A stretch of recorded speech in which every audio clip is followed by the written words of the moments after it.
Hey guys, I just want to say before the video starts, I didn't really explain how our team works at the beginning of the season, not in the draft analysis or the first 2 weeks of the season, so I just want to briefly cover this real quick. So if you guys didn't know, the way everything works is we actually have 6 teams of 3, so there's 18 coaches in the league, and at the beginning of the season, the people who made the playoffs last season, picked a team of 3 that they were going to have. We invited 6 new members, or I think 7 new members because Frozen left. And so my team is actually myself, Mandy the Turtle, and Jake. And Jake is a newcomer to the league, and Mandy is actually the commissioner of the league. She was the Tampa Bay Tokadix, or however you pronounce that. And she was really good in Season 1, but she just barely missed out on playoffs, so I was really happy that I was able to pick her as part of my team, and she's a really good battler. If you guys want to watch our match from UPL Season 1, it was Week 1 of UPL Season 1, a really great match, honestly one of the best I've ever played, and yeah. Anyways, we're Team Eclipse, and I don't have Necrozma, but I really wanted to pick Necrozma. It just didn't match my team, but Team Eclipse, Necrozma's kind of like the Pokemon that I would see as our team mascot, but technically we're all just our individual teams, but we all play together, and we fight every other team, or we fight every team 3 times, I believe, on the season, so we can fight every other coach. So you guys can see right here, this was week 1. Mandy faced Nakora, I faced Dark, and Jake faced Julius, and basically they take the combined record and differential, and that's what will go to our standing. So from week 1, we were 2-1 with a +5 differential. Yeah, +5 differential.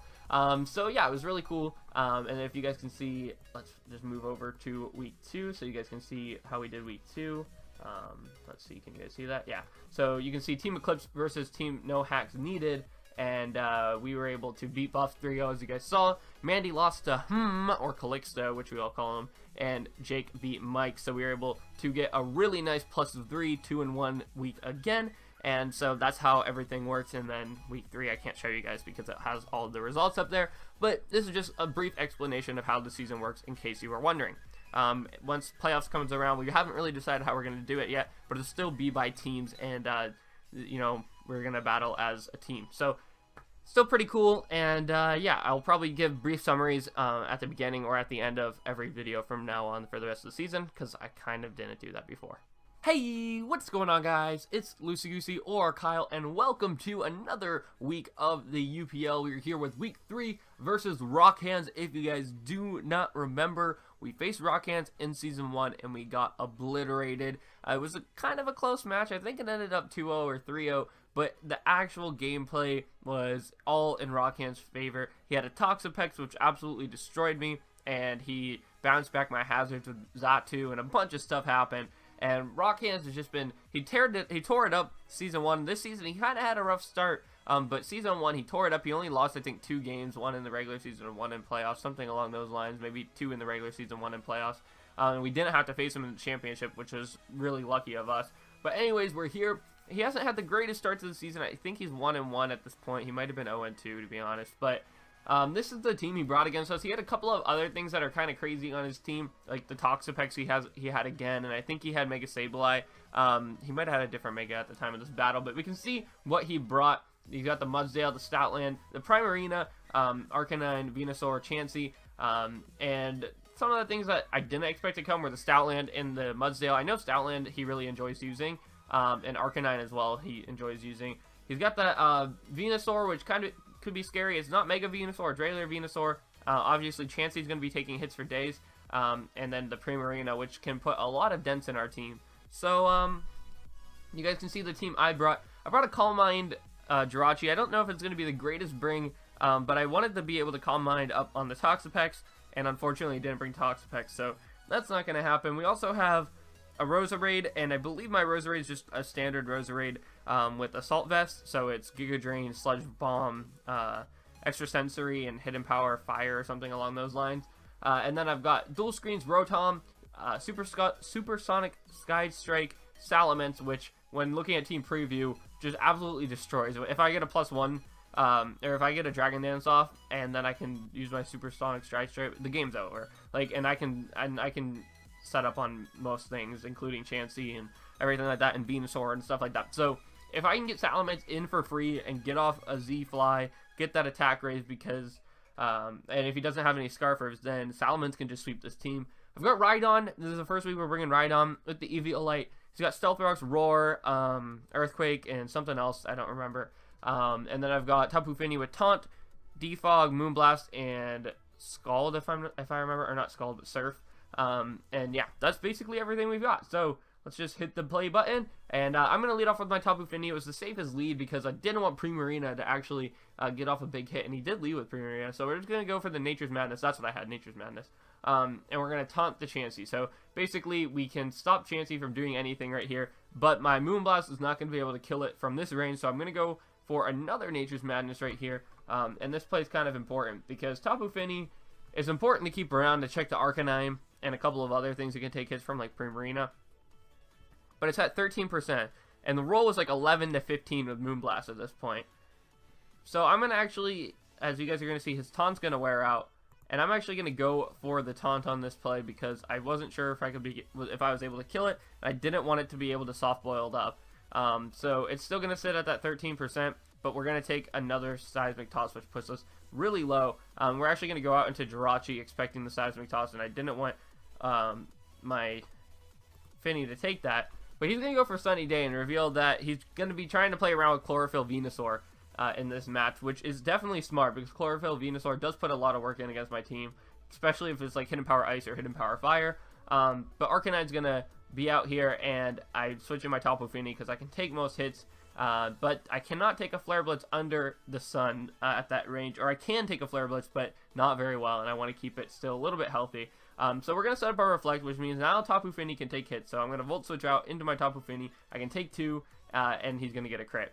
So the crit definitely mattered, but it's still just a little bit unfortunate. So I'm going to go out into my Rhydon. I can take any hit, and I just go for Earthquake, and that's really good damage on Mudsdale, because now that I lost Fini, I don't have too much to put damage on the Mudsdale, so it's really nice that now I have that damage off on Mudsdale. He's going to come into his Chansey, and I'm going to set up a Light Screen, which now gives him a free opportunity to heal up. So I'm just going to go out in the Jirachi thinking this is my time to call Mind Up, and he's going to go for his Rock, so I figured might as well just get rid of the Chansey. It's probably my best play at this point, and this is kind of mind games right now.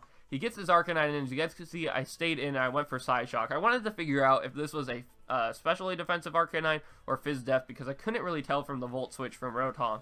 So after the Psy Shock, I can tell that he's more physically defensive than specially defensive, or he could be like some weird variant, I don't know, like a mixed defensive variant. So we see the Psy Shock, and he's actually going to go for the Toxic, predicting us to switch out into Rhydon, or something else, maybe even the Rotom. And now I'm going to switch out in the Rhydon as he goes for the Morning Sun. So good by him, but he can't take an Earthquake, so we get another Earthquake, and this time on Venusaur, which is awesome.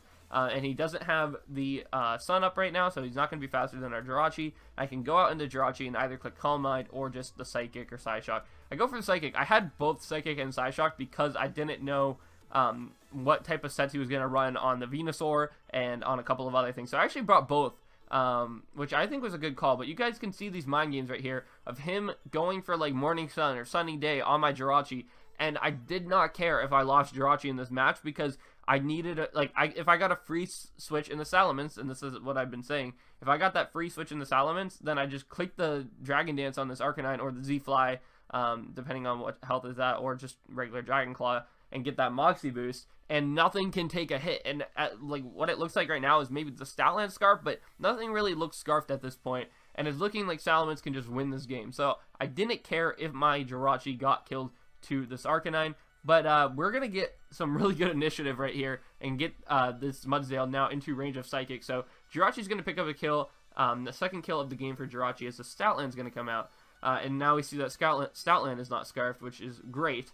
We take one Crunch, and it got the special defense drop, which means that we can now take another Pokemon out with our Jirachi, get it down to a 3v5, and the Venusaur is going to come out. Obviously, with Chlorophyll, it can go before us, and it had the Hidden Power Fire, which means that my Rotom should be able to take a hit, except Sludge Bomb actually does kill us, which I was kind of surprised about. I think it was a roll, but I'm not 100% sure.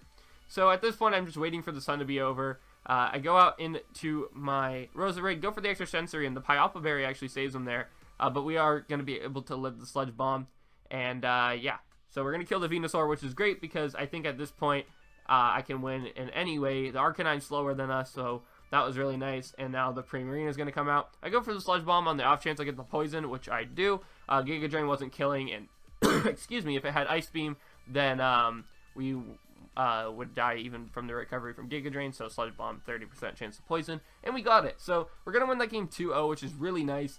I think we played really well, and it was a lot closer than I had hoped it to be, but a 2-0 match was still pretty good. I was really impressed with Rhydon, how Rhydon was able to provide offensive pressure in that game, even though he's usually not supposed to be offensive. It's supposed to be like a defensive check. Except I do have Steelix, and Rhydon and Steelix have similar play styles where they set up rocks, they sit there, they phase things out, and they just take hits. The only difference is Steelix is weak to fire, and Rhydon resists fire. So, I mean, there's a couple other differences, but they both have similar things. So I'm looking to get rid of Rhydon at some point this season. I haven't done it yet, even now that we're in week 8. I still haven't done it, but I'm still trying to figure out a good time to get rid of it and what I can get rid of it for. Also, on a different note, we traded away our Kamala for Cofagrigus. I believe I never brought Kamala. I don't know what week I traded it away, but it doesn't really matter. We have Cofagrigus on the lineup. I believe it was as of like week 5 or week 6, so that's pretty cool. And that was just a really good game in general. I thought I played pretty well. If that was the Scarf Team Marina in the back, we might have had a little bit of trouble there at the end, but luckily it wasn't. So hopefully you guys did all enjoy this one. I think next week we go up against Bryce or Devil, one of the two. I think it's Devil next. So hopefully you guys enjoyed this one. I'm out for now. Peace.